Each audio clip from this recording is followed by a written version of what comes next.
Hello दोस्तों, आज का टॉपिक है संधि। तो हम संधि की आज परिभाषा देखने वाले हैं, इसके कुछ एग्जाम्पल देखने वाले हैं और इसके अलावा इसके कितने भेद होते हैं उन सभी के बारे में बात करने वाले हैं। तो सबसे पहले परिभाषा देखते हैं, संधि किसे कहते हैं। तो संधि का अर्थ होता है मेल या फिर मिलना। जब हम दो शब्दों को मिलाते हैं तो पहले शब्द की अंतिम ध्वनि और दूसरे शब्द की पहली ध्वनि मिलकर जो परिवर्तन लाते हैं उसे ही संधि कहते हैं। संधि किसे कहते हैं? जब हम दो शब्दों को मिलाते हैं तो जो पहला शब्द है उसका जो अंतिम ध्वनि है और जो दूसरा शब्द है उसकी जो पहली ध्वनि है उसमें जो परिवर्तन होता है उसे हम संधि कहते हैं। जब संधि किए गए दो शब्दों को अलग अलग करके लिखते हैं तो उसे क्या कहते हैं? उसे हम संधि विच्छेद कहते हैं। तो संधि करना और संधि विच्छेद करना दोनों की परिभाषाएं आपको क्लियर हो गई। अब देखते हैं संधि के कुछ उदाहरण देखते हैं। पहला एग्जाम्पल है तथास्तु।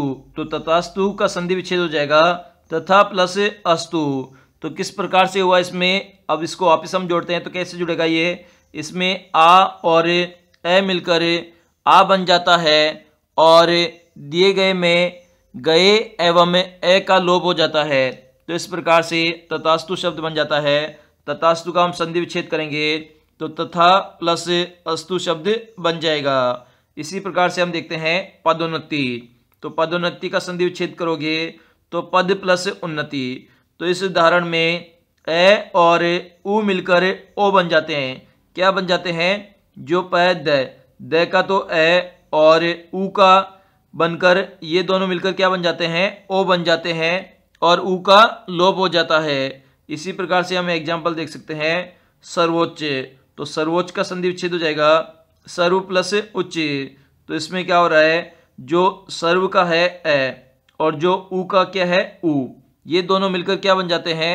ओ बन जाते हैं और इसमें भी उ का लोप हो जाता है। जो सर्वोच्च शब्द बन जाता है इसमें उ का लोप हो जाता है और इसका संधि विच्छेद करोगे तो आप सर्व प्लस उच्च बन जाएगा।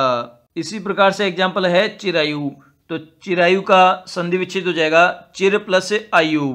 तो ऊपर दिए गए उदाहरण में र और आ मिलकर रा बन जाते हैं।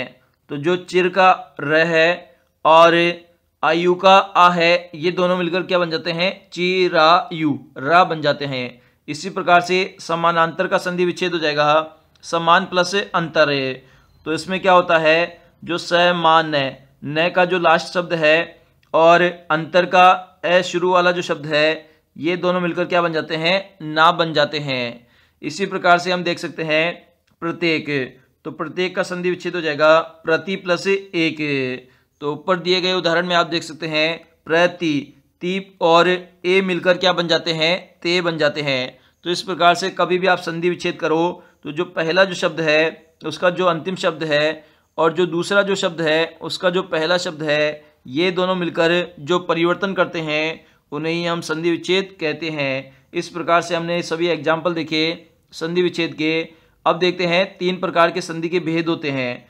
भेद तीन प्रकार के होते हैं। इसमें तीन प्रकार की संधियां होती है हमारी, स्वर संधि, व्यंजन संधि और विसर्ग संधि। ये तीन भेद होते हैं संधि के।